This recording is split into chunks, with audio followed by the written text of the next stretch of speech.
Welcome to another episode of The Profitable Creative, the only place on the interwebs where you will learn how to turn your passion into profit. I am your host, Christian Brim.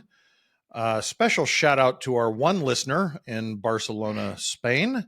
We are not translating this into Spanish for your benefit, so hopefully you can understand it. Joining me today, Michael Holstein of Mesmeric Media. Did I get that right? No, Eventually? you were No? close. Mm. Mesmeric, like Mesmeric Media. like My apologies. mesmerizing, but different. Okay. My apologies. Welcome to the show. Thank you. Thank you for having me. Well, let's start there. What is the origin story of Mesmeric? So I ran a company for, I don't know, 15 years called the Content Farm, based out of Washington, D.C., producing television, movies, all that stuff. And a couple things happened. About 2 years ago, I was trying to scale up. Even at a time when the industry was scaling down. So I met a couple guys who had a production company out of Philadelphia. They did a lot of commercials, branded content, things like that. But they had what I didn't, which was kind of hard skill infrastructure. So editors, Okay. graphic designers, camera ops, and I had developers, investors, lawyers, all the things, that I did. So it's just really, you know, I don't know, it's just a good fit all around. We had the same kind of ethos, same work ethic, liked the same stuff, and liked each other's work, and most of all, kind of liked each other as people.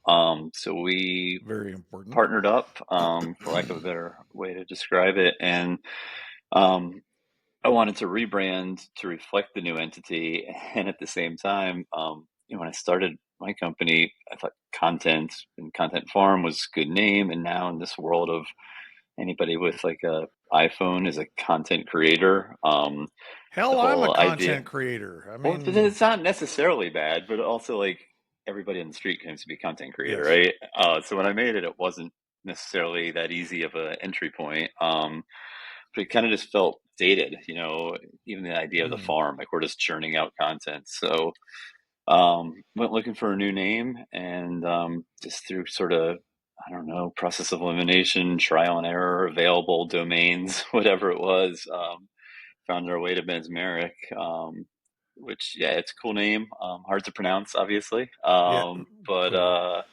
but yeah, so far, so good with it. We like it. I love it. So, excuse me.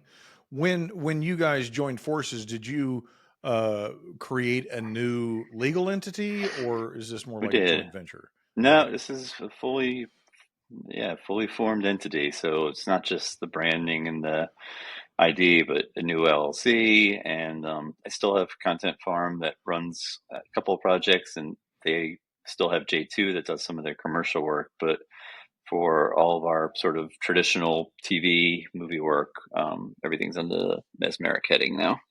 Okay.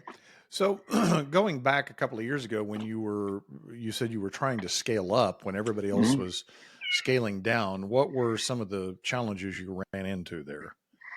It's just been a really weird couple of years in the content industry. So, I mean, you start with the proliferation of content, Yes. the short attention spans, and then factor in the mergers and acquisitions in the industry. So, you're talking to the head of a network one day, and they may not be there the next.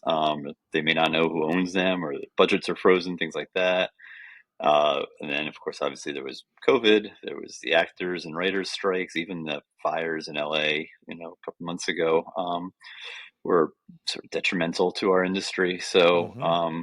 but I've always sort of been of the mindset that in times of trouble or times of, I don't know, turmoil, there's also opportunity. 100%. So it's a chance to sort of buy cheap, and so I guess by scaling up, it was just increasing our capacity to do more things. I mean, it used to be, I don't know, for every 20 ideas we had, five would go into development and one would get picked up for a show.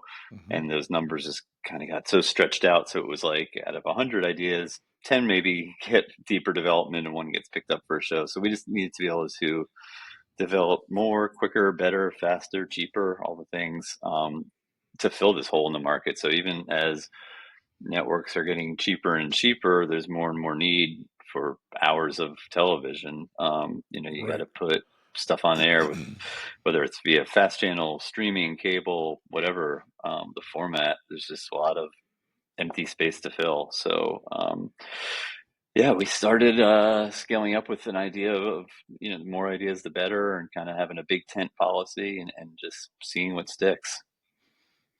Do you, excuse me, do you feel like the market has reached any type of saturation or had a fundamental shift? Definitely a fundamental shift. Saturation, I don't know. I don't think so. In fact, recently, just in the past couple of months, there's been increasingly positive signs of life that networks are open for business again and buying Mhm. shows and things like that. But yeah, the fundamental shift is absolutely. I mean, even now that people are, well, for a while there was just no buying. Now there is buying, at least in theory. But budgets are shrinking. Nobody really knows how to track things the same way. So, it used to be shows on television and here's the Nielsen rating and, whatever. But now between streaming and people consuming stuff on social and, even going way back to DVRs, I mean, it's just been years and years and years of sort of chipping away at the fundamental way to benchmark successful content. Mm. So, so with that shift, I think comes uncertainty on the part of the buyers, the networks, which kind of translates to more less tolerance for risk. I would say only really putting into play the very bankable projects. So whether that's super unique content or A-list talent or access into unique worlds, they're just less prone to like take a step. Like if somebody now were to go to Discovery and pitch Naked and Afraid, they'd shoot it down in a heartbeat. But it's existed for 20 years, so Right. so we kind of found there to be a hole in a marketplace because of I don't know, overcautiousness. And I'd say, I mean, Wow. the other fundamental shift, which again seems to be rectifying itself, and I don't mean this politically at all, but for a few years we hit this point where we'd pitch a show to History Network or whatever, History Channel, which their audience is 98% white males, and they'd say literally, hey, we can't buy any shows that feature white males anymore, which is just absurd on its face. It is to sort of, obviously, I mean, we are a very diverse company. We have a lot of projects now. In fact, some of our biggest ones are with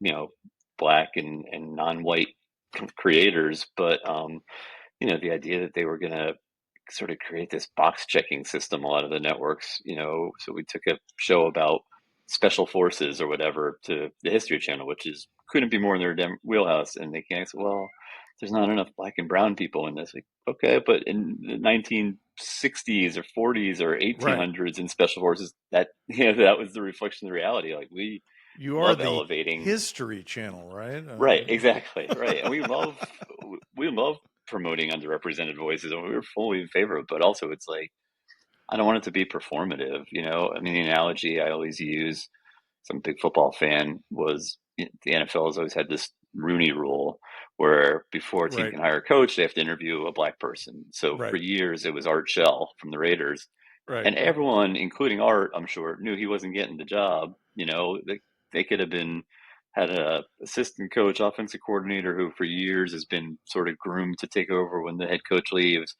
and they still have to go through this sort of performative, Right. process where we interviewed a black person.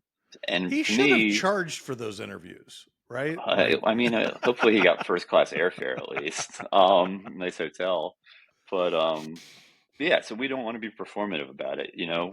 We love working with diverse creators, but we don't want to do it just to check a box. So I think that that has been a that big shift in the industry. that's interesting that you said that the risk tolerance has gone down, because I think that's a reflection of the uncertainty that you were referencing, where I don't know exactly how I'm going to make money on this or how much money I'm going to make on it. And Hmm. so um, I was talking to a producer here in Oklahoma City that had it was essentially a bank robbery plot that was based in the Civil War, Hmm. and like they came upon a cache of Confederate gold or something. I don't know. Anyway, he went to go pitch the deal in Hollywood, and they loved the story, Yep. and they said, "But we want to put Channing Tatum as the lead." And Right. he's like, "No, no, no, no, no, no. That's not what this is," because he wrote it as well. And I realized that that conversation is like, most of the investors and people that are buying this stuff in general are pretty risk averse. Like they want a known quantity. Would you say that's true? It's crazy how true it is. And it's not even just that they want it. Of course, they should want a known quantity. Although I would also argue the economics are better to develop somebody versus to acquire somebody. So Yes. you could hire Channing Tatum, or you can take that money, the $20 million he's going to command or whatever, stick that into marketing and create yourself a new one. I mean, the smartest thing Food Network I think ever did was have what was it, the next Food Network star thing, which was like a talent incubator, and they got, it's now essentially the Guy Fieri network, and he came out of that sort of process. So one of the things we do try to do is, find uh, create talent, not just use existing talent. But yes, to your point, networks will come back to us. We'll pitch them something and say, "Oh yeah, this is great. Can we have Denzel Washington narrate it? And by the way, the budget's $25,000 an hour or Right. something." Yeah. So Yeah. like you can't have everything, right? You can't have a name, quantity, high production value, low budgets, and all of the things. So, but yes, networks are more and more just seemingly drawn to safety, whether Well, that's in. and it seems like a lot of the content and this kind of tracks with what you're saying, is that good Lord, how formulaic, like lacks creativity. It's kind of like Hmm. I've seen this before. It was just different time period, different actors, different, storyline, but it's the same damn show. Yeah, and sometimes literally. So we've been on. I forget what network it was. We were on a call a few weeks or so ago with a network, and they said literally we could bring out the best new show, right? Whatever it is, cast, writer, everything. Or we could rerun, I forgot what the show was, NCIS or Law and Order, one of Right. those things. We could rerun that for the same and get the same rating, the Right. same viewership. Why are we going to spend $50 million to launch thing when we can just run something from our catalog? So like, which is fine, and I understand that, but like at some point you burn through that, and you have to develop new audiences, and you have to develop your new tent poles, and take risks on things like that. So it's a stopgap measure. As it's fine, I guess, Yeah. to retreat to safety, but for the long term view, it seems like to me not good business. No, and that's the nature of any industry. When they find profit, they hold on to it and become more risk averse. I think the best example for our purposes was like Kodak. Yeah, And for years they'd been making so much money off of film that they completely missed the boat on digital.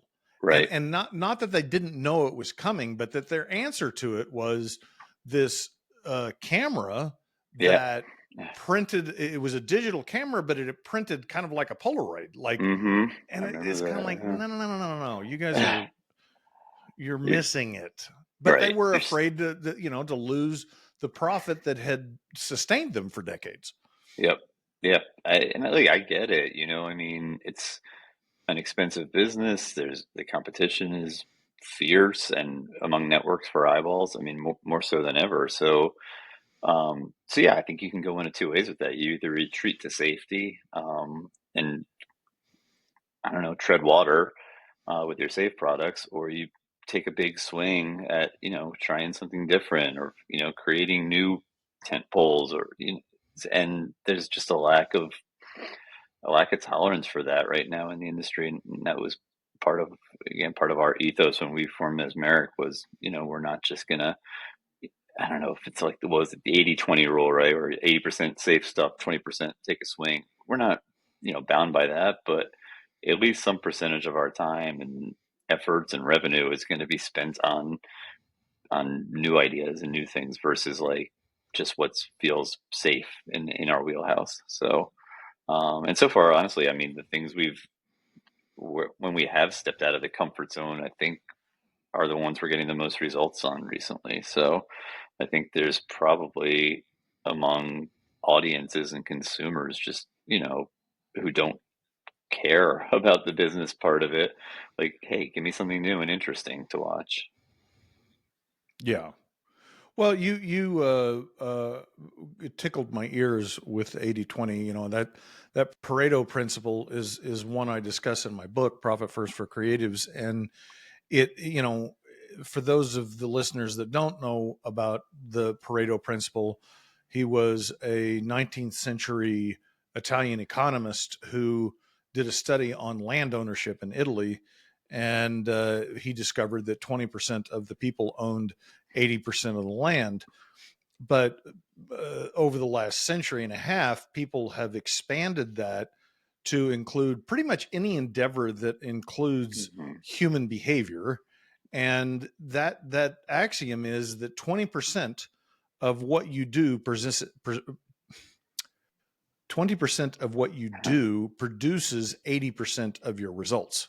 Right. And in my mind, what that means is finding out what the 20% that you do really well and do more of it and less Hmm. of the 80%. Because some of the 80%, there's kind of an inverse rule to that there's some small percentage of your efforts that are actually counterproductive, that Right. that actually work against you. And of course, you want to eliminate those, but figuring it out is the hardest spot. And you mentioned filling a hole in the market. So if you were going to define that in layman's terms that didn't understand the industry ins and outs, what would you say that hole is that you're filling? Uh, so I think it's a willingness to take chances on non-traditional content. So, Mm-hmm. people tune into Discovery Channel to see guys working hard jobs, or, the Mm-hmm. Food Network to see, well, it used to be cooking, now it's like food-based game shows or whatever. Um, so for us, it's okay, here's a hybrid project that's a dating show and a cooking show, or here is, you know, we have a show that we're taking out to market now about the last racetrack in Alaska. And it's putting unexpected things in front of people. And Mm-hmm. still, TV used to have, and still sometimes does, although increasingly, I think it's, maybe HBO and occasionally Apple kind of having these big scripted shows that capture the zeitgeist, but unscripted TV, had these breakthrough moments, when Survivor was born. And well, I mean, for better or worse, look at what The Apprentice did. Right. So, uh, we're trying to sort of get back to that era of, exploration and trying new things. And, again, with that 80-20, I don't know how it shakes up for us. But at least some portion of it and of our development time is chasing things that aren't just, whatever the network mandates are. So if everybody's saying, oh, now we want shows about, I don't know, house flipping or paranormal or true crime, like things that are in aren't going to be in forever. And Right. it shifts on a dime. It's like we want nothing but paranormal shows, and then one day somebody or the powers that be, whoever they are, decide they've had enough paranormal shows. So everybody wants, you know, right now everybody wants sports, which is like, but they don't want to pay for league fees, right? So everybody, Right. I mean, networks that you would never think want sports will have conversations like, well, we want sports, but not sports. Like we want we're not going to pay, NFL, MLB the rights to broadcast the game, but we want a cooking show, a travel show, whatever that explores sports and things like that, because sports and to a lesser extent, I guess, news are really the only things keeping live commercial TV afoot, afloat. Right. Um, things that you need to watch in real time. So now everybody wants to be sports adjacent. So people who spent the past 2 years doing nothing but true crime because that was the hot genre, now find themselves having to shift. So we're trying to not be beholden to what the mandates are and what's in the zeitgeist at that given moment, and just be cognizant of the fact that it's always changing. Okay, I'm going to pivot here for a minute. What's it like? How has it changed your business having partners? Uh, yeah, mostly for the better. We're not going to let them listen to this I episode, so know. you I can was say just whatever you say, want. like, if are we going to publicize this or not? I have great partners. I love our team. I wouldn't partner up with people if I didn't. I mean, I think for me, doing good work's important, but enjoying who you do it with and trusting them Sure. is maybe even more important, from a business sense and a personal well-being sense. So I've always sort of had partners, and I think people make sort of the mistake. I'm sure you encounter this in talking to people when somebody's an entrepreneur and they're, oh, must be great to not have a boss. Like, no, everyone's your boss when you're an entrepreneur. And it's sort of the similar. I mean, I think it's kind of analogous to partners. I mean, you can be a one-man band in terms of running the company, but you still have contractors, you still have Sure. camera people. So, having partners, I think, just sort of defrays that burden, defrays the risk, brings in new ideas. And it's nice to have, somebody to kind of be in the trenches with you for battle, and know you have a good team with you. So yeah, I've enjoyed it. I think maybe when I was, I don't know, 30 years old or something, just starting out, the idea of like sharing creative control or not being the decider would have driven me crazy. And I think I probably still ultimately end up making sort of most of the decisions in our company. But just by virtue of the fact that I've been doing it longer, just old. But so so yeah, I haven't found really any negative to having partners, in this construct at least. Yeah, I think it sounds well. I guess first comment I'd say is that yeah, it doesn't matter whether you're an entrepreneur by yourself or a partner in a partnership, or you know uh, you have 100 employees and you're the only owner. You still have to play nice with everybody. I mean, you Right. can't just be the tyrant that says this is what we're going to do.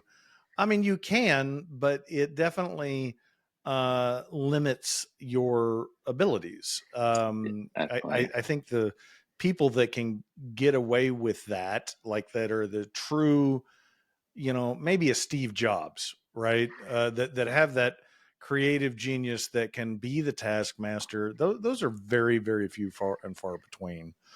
Um, so my follow up question to that is how do you guys segregate work among partners? So you're all owners. Hmm. So do you have different roles? Yeah, I mean, I I think maybe more unofficially, than in the articles of incorporation, but and it's kind of how we actually formed. So I worked for years, with a buddy of mine named Chris, who is a great field producer. So we're doing a show, and he's the best at being out in the field, getting the guys there on time, getting the scenes we need, making sure we've got coverage of everything. Herding cats. Yes, he is an outstanding cat herder. I am a horrific cat herder. Big ideas and deal making and whatever, and you know, interacting with media and talent management. I mean, so I have my strengths, and I know where my weaknesses are. With our new partners, our Philadelphia team, um, kind of similarly, one is really great with finance, so he's awesome with budget and operations, Yeah. keeping the trains running on time, and the other, is super creative. So he oversees the graphic designers and the editors and color, even down to color correction.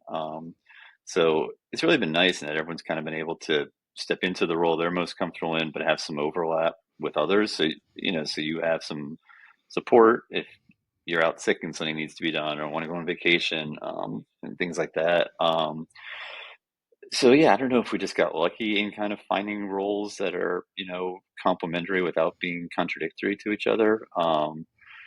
But it was also intentional in finding the right partners was to, not find someone who's got the exact same skill set as you. So yeah, so far so good. I mean, we'll butt heads, not in an antagonistic way, but we'll have disagreements about, do we pursue this project or this one, or how much resource do we allocate here or whatever. And at some point, if we're really just at loggerheads and nobody will agree, somebody has to make a decision. And in our company, I do that, but it's very, very rare that that's the case. We agree on much more than we disagree on, and when we do disagree, a lot of times something better comes out of it. So, Yeah, one of the things that I've noticed with partnerships in the past, and I actually fell into this trap myself in my experience, where you see somebody else that has a skill set that you don't, and it's like, oh, that would be an ideal partner. But my question that I put back to everybody considering bringing on partners, because I don't think most people understand the gravity of a partnership. mhm. As my lawyer says, it's like a marriage without sex. And he's very correct in that it's that level of commitment Yep. of in each other's business. And you have a lot of potential relationship conflicts, whether that's personalities or values or whatever. But the question I pose to people considering partners is, okay, is that something you could hire rather than bring on a partner? Is that a person you could hire? It doesn't sound like, maybe I'm hearing something that you didn't say, but like you were trying to scale up and then you decided to form a partnership. Is that kind of the thought process that you went through? Um, yeah, yes and no. I mean, I didn't want to scale up because when I was doing it was, still kind of coming out of the turbulent times. So, um, we've always relied on contractors when there is big costs involved, right? So instead of Hmm. buying edit bays and cameras, it's been more economical to buy time with a contractor. Right. So in the partnership, I think, yeah, it was just a case of everyone bringing different skills to the table. Um, Equity for sure, all putting in some cash to help on the scaling up part of it. But I, Hmm. I didn't necessarily know what I wanted when I decided it was time to scale up. I still don't know. But I just know that there has That's to okay. be, yeah, yeah, oh yeah, I'm totally comfortable with admitting how little I know. But just a reflection of where the market is. Like I said, you just have to have so many irons in the fire now to have something hit, and I don't think you can be niche anymore. So rather than take What do on more you employees or take on more contractors, I want. And the other thing is, like, I don't want to be doing this forever. Like, I want to be on a beach in 5 years, and I need partners to do that, not employees. So, what do you mean, not being niche anymore? What do you mean by that statement? uh, I think, you'd have production companies, and some still can make it, who just do a certain genre. So, Okay. actually, so again, one of our members of our board of directors used to be the chief operating officer for Original Productions. They did Bering Sea Gold, Storage Wars, Deadliest Catch, but everything they did was male skewing Discovery Channel shows. Right. And his old company, was acquired by a bigger company, but they're having trouble now because, you know, there's not these just defined lanes anymore. Got So it. instead of narrow casting, we really wanted to be able to go broadcast. And have a big tent. And I think the only way for us to do that was to not be niche. So while, like, I've done a lot of music for television, my partners in Philly have done a lot of sports. We're all sports fans. Like, we'd love to do sports and music and nothing else. But we also want to pay our mortgage. So we have dating shows that we're doing, and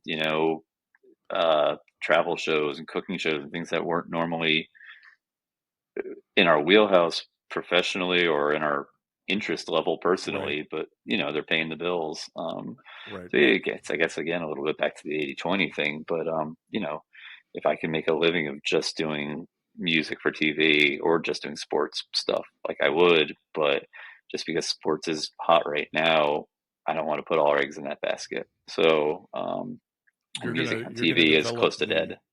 you're gonna develop the well, I think the pickleball network is probably with the tennis network or something like I'm that. sure it's out there somewhere. I mean, Yeah, I've watched cornhole on TV. that's It's crazy. they'll show anything. I mean, there's a lot of hours to fill and a lot of channels to fill it. So we're just trying to create some interesting stuff that resonates with people. Yeah. Well, I'm thinking of an idea pitching like a generation uh, challenge between on pickleball because those old ladies with knee braces that Yeah, don't they're look killers, they get out of the wheelchair to go play pickleball. right? Yeah, you don't want to play them. No, they'll They're kill you. yeah, Yeah, they know the angles and how to yeah, move and all that stuff. So absolutely. So maybe a yeah, generational maybe you could get some like superstar athletes that don't play pickleball to be humiliated. That would be good. yeah. Well, yes, there was that show, Pros vs. Joes or whatever. Yeah.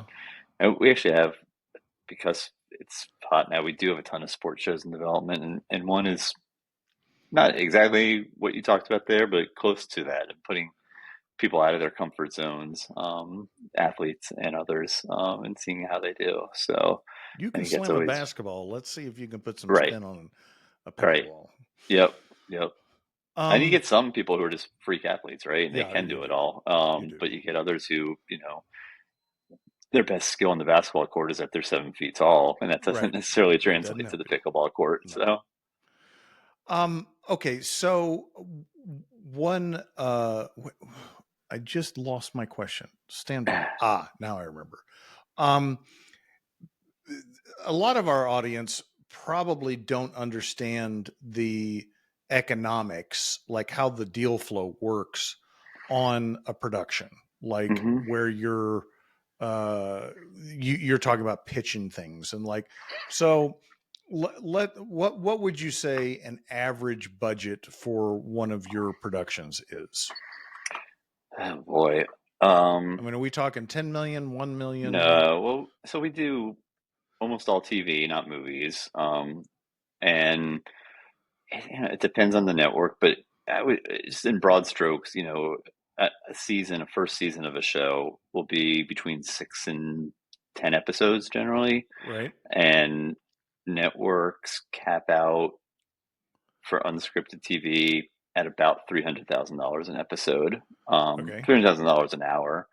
So, if we sell 6 by 60 show, so 6 hours of TV, the best you'll get is maybe 1.5 to 2 million to make it, which we're really good at making money stretch, and that's part of the thing of taking our team in-house, being in Philadelphia and DC versus Los Angeles. We have some sort of economic benefits and economies of scale, but it's crazy now too, just the range of budgets. I mean, we'll get on calls, our agent will set a call with a new streaming platform or network, and they have deep pockets, and they'll say, all right, our budget's $35,000 an hour. Like, all right, we're good. We can produce cheaply, but we ain't that good. Yeah. So yeah, a normal TV show is, I don't know. I think that if you can ever get it to stay in the hundreds per hour, you're in really good shape with a network. But they cap out right around 300 for unscripted now, and even that's few and far between. So I'd say 250 is probably an average unscripted hour for premium cable. Okay. So you come up with an idea, you develop the pitch, you go to a platform, a network, and pitch it, then they're going to pay you for X dollars, like in your example, let's say $2 million for the season. Hmm. Is there any back end on that, or is it just you get Yeah. paid So up front? no, I mean, so now there's increasingly more and more. ways that deals are getting done. So there's the model you just talked about, which is sort of the traditional model.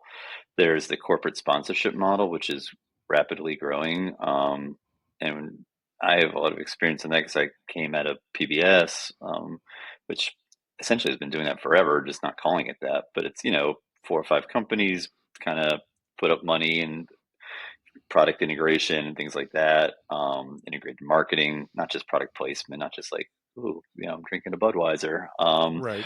but really brand activation all around it, and that funds it. And then there's sort of, well, then there's you can fund with private equity and venture capital, and then there's sort of now increasingly like a hybrid model where some networks, like Discovery, for example, where they have a lot of infrastructure and they need utilization across their edit bays and their camera operators and all that stuff, rather than just saying like, all right, your budget's 250 an hour for 8 episodes, here's whatever, $2 million, bring us back 8 episodes.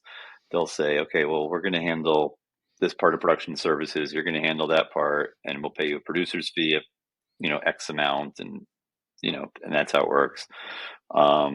There is technically back end, but it's probably no secret that Hollywood accounting has never been kind to people who get paid in back end only. So if your deal is a gross point deal, great, dollar one, transparent. If I get 1 cent of every dollar that comes in here, cool, I'll take that.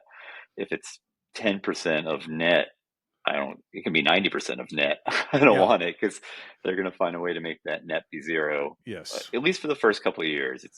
I think it's, I don't know, there's no magic number, but it seems to be when you hit your third year of a show, the bargaining power kind of Hmm. shifts to the producer versus the network, and then you could get actually valuable back end. One of the things we try to do, and we're going to try increasingly to do, is raise our own money, so that we can greenlight things on our own and own them, because that's the only way you make money. I mean, if you're just relying on residuals, license fees, EP fees, whatever, you'll do fine, but you're not gonna, have crazy money. You own a concept and you're selling it around the world, and you get a piece of the merchandise and the spin-offs and the podcasts and the books and all the things that can come with it, is a game changer. So at some point later this year, we're going to go out seeking enough financing to um, have a pool of greenlight money. We can start projects on our own. But yeah, we get back in points on all the deals. But I'll look at my bank account sometime and be like, oh, cool, a check for 36 cents from Amazon came in or whatever. So you aren't going to get You're rich off sure of they back did the ends. accounting right? Yeah. I'm sure they're not going to tell you one way or the other. So they Well, do not report you couldn't figure it transparently. out. I mean, I know from my stupid book that I sell, and it sells in other countries, and looking at the, you you can't find, and I'm an accountant, right? Like, you can't reconcile, well, what was Oh, the conversion rate on that day? right. I'm just kind of trusting that they're doing it right. But It's even harder with yeah. streaming because it's like, Michael, okay, say again. did I I'm lose? sorry. Oh, I said go ahead. Did I lose you? No, yeah, you cut out for a minute, but go ahead. Okay.